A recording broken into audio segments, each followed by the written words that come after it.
मित्रों, अगर आप मेरे चैनल पर नए हैं तो मेरे चैनल को सब्सक्राइब कीजिए, लाइक कीजिए, शेयर कीजिए।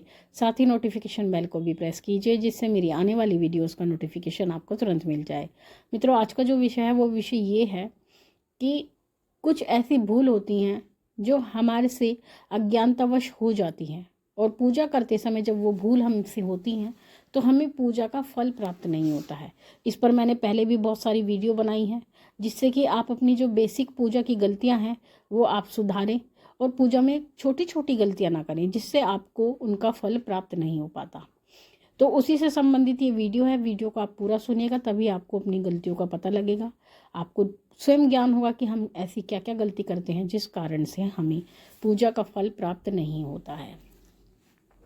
देखिए मित्रों, हम सभी अपने घर में दिया जलाते हैं, और कुछ व्यक्ति एक दिया जलाते हैं, कुछ एक से अधिक दिए जलाते हैं। लेकिन अगर हम अपने घर में एक से अधिक दिया जलाते हैं, कुछ लोग 2 दिए जलाते हैं, जैसे कि एक देशी घी का दिया जलाते हैं, एक तेल का दीपक जलाते हैं। जो लोग माँ काली की उपासना करते हैं, भैरव जी की उपासना करते हैं, वो तेल का दिया लगाते हैं। और जो लोग माँ दुर्गा की आराधना करते हैं, ठाकुर जी की आराधना करते हैं, बालाजी महाराज की आराधना करते हैं, देशी घी का दीपक लगाते हैं। तो ऐसी परिस्थिति में अगर आप 2 से अधिक दीपक अपने घर में लगाते हैं तो आपको कभी भी दीपक से दीपक नहीं जलाना चाहिए। ये आपको विशेष रूप से ध्यान रखना चाहिए कि दीपक से दीपक नहीं जलाएं। दूसरी बात, जब आप बहुत सारे दीपक जलाते हैं तो आप क्या करते हैं, माचिस की एक तीली से ही सारे दीपक जला देते हैं। ऐसा आपको बिल्कुल नहीं करना है। माचिस की एक तीली से आपको एक ही दीपक लगाना है, यानी एक ही दीपक जलाएं, उस तीली से अन्य दीपक ना जलाएं। ये भी एक बहुत बड़ी त्रुटि होती है। कुछ लोग अपने घर में तुलसा जी रखते हैं और माँ तुलसी में संध्या समय में सभी लोग दीपक लगाते हैं। तो लोग क्या करते हैं, क्योंकि तुलसा जी होती हैं तो उनको आंगन में ही रखा जाता है। तुलसा जी को कभी भी घर के अंदर नहीं रखा जाता, और इसका कारण ये है कि भगवान विष्णु द्वारा माँ तुलसा को आंगन में स्थान दिया गया है, उनको घर में स्थान नहीं दिया गया, क्योंकि माँ तुलसा ने ही स्वयं वे स्थान लिया था कि मैं आंगन में निवास करूंगी और घर में निवास माँ लक्ष्मी करेंगी। तो इस प्रकार से आंगन में माँ तुलसा को स्थान दिया जाता है। तो जब आप उनमें दीपक लगाने के लिए जाएं तो लोग क्या करते हैं, घर के अंदर से ही दीपक जला करके बाहर आंगन में लेके जाते हैं। आपको ऐसा नहीं करना है। अगर आप ऐसा करते हैं तो जो आपकी लक्ष्मी होती है वो आपके घर से बाहर चली जाती है। आपको दीपक केवल बना के ले जाना है और उसको प्रज्वलित तुलसा जी के पास रख कर ही करना है। तो ऐसे करने से धन धान्य की वृद्धि होती है, माँ लक्ष्मी का वास होता है। जब आप भगवान को तिलक करते हैं, चंदन का तिलक करते हैं और उसको घिसते हैं, तो घिसने के बाद कुछ लोग क्या करते हैं, उस चंदन को किसी बर्तन में निकालते हैं, किसी कटोरी में निकालते हैं।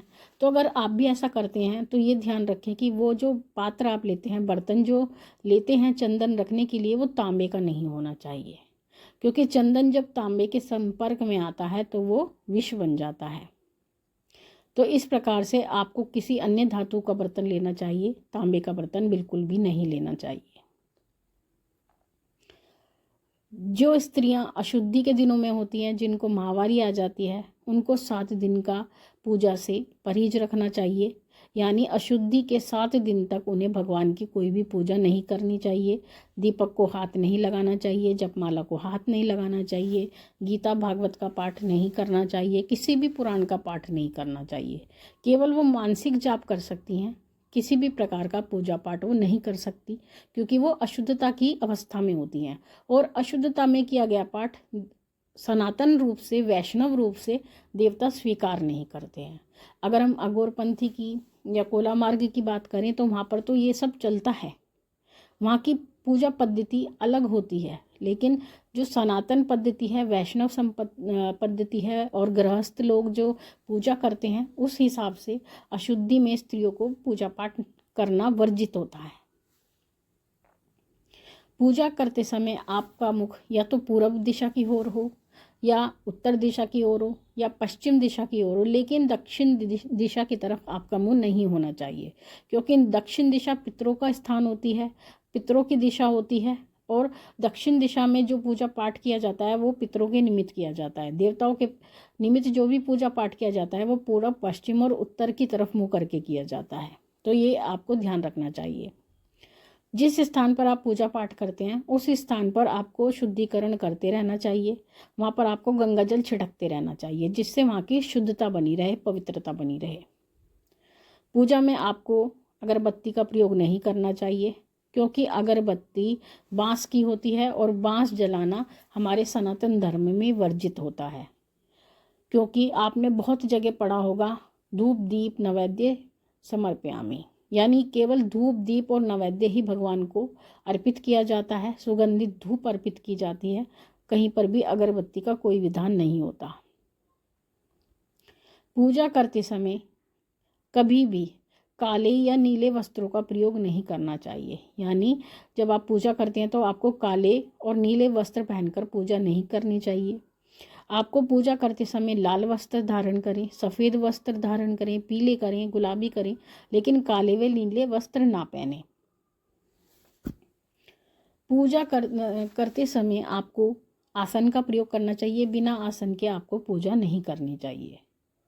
अगर आप किसी को प्रसाद देते हैं और प्रसाद बांटते समय आपको ये ध्यान रखना चाहिए कि प्रसाद भूमि पर नहीं गिरना चाहिए, और अगर गलती से प्रसाद भूमि पर गिर भी जाता है तो वो उठा करके आपको साइड में रख देना चाहिए, जो चींटियों का भोग हो जाता है।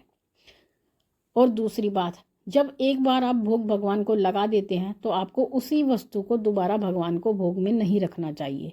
कुछ लोग क्या करते हैं, भगवान को भोग लगाने के बाद में उसी प्रसाद को अन्य भगवान के ऊपर भी चढ़ाते हैं, जो कि पूर्णतः गलत होता है। एक और बात, जब आप प्रसाद ग्रहण करते हैं, कोई व्यक्ति आपको प्रसाद देता है, तो जो व्यक्ति प्रसाद वितरण करता है उसके हाथ भी झूठे नहीं होने चाहिए, और जो प्रसाद ग्रहण करता है उसके हाथ भी झूठे नहीं होने चाहिए। इस बात का आपको विशेष ध्यान रखना है। पूजा करते समय आपको बिल्कुल भी क्रोध नहीं करना चाहिए। अगर आप क्रोध करते हैं तो आपकी पूजा खंडित हो जाती है। ऐसी पूजा देवताओं द्वारा स्वीकार नहीं की जाती है। एक महत्वपूर्ण बात, अगर आप शंख का प्रयोग करते हैं, शंख से स्नान भगवान को कराते हैं, तो कभी भी शंख में पानी डुबोकर भरना नहीं चाहिए। कुछ लोग क्या करते हैं, शंख को जो पानी का बर्तन है उसमें डुबा करके शंख में पानी भरते हैं, जबकि शंख में पानी आचमनी से डाला जाता है। जिस पात्र से शंख में पानी डाला जाता है वही आचमनी होती है, तो उसके माध्यम से शंख में पानी डाला जाता है और उसके बाद भगवान को शंख से स्नान आदि कराया जाता है। तो मित्रों, ये छोटी छोटी बातें हैं, अगर आप इनका ध्यान रखते हैं, और इनका ध्यान रखने से ही आपको पूजा का संपूर्ण फल प्राप्त होता है। और ये बेसिक नॉलेज है जो आपको हम बताते हैं, और छोटी छोटी बातों से ही व्यक्ति ज्ञानवान बनता जाता है, और ज्ञान होने से ही व्यक्ति को उस पूजा का पूर्ण फल मिलता है। तो मित्रों, ये थी जानकारी आप सभी के लिए। माँ भगवती से यही प्रार्थना करते हैं कि वो आपके भंडारे भरती रहे, आपकी सभी मनोकामनाओं को पूर्ण करती रहे। आपसे फिर मिलते हैं अपनी अगली वीडियो में। तब तक के लिए जय महाकाली, जय महाकाल।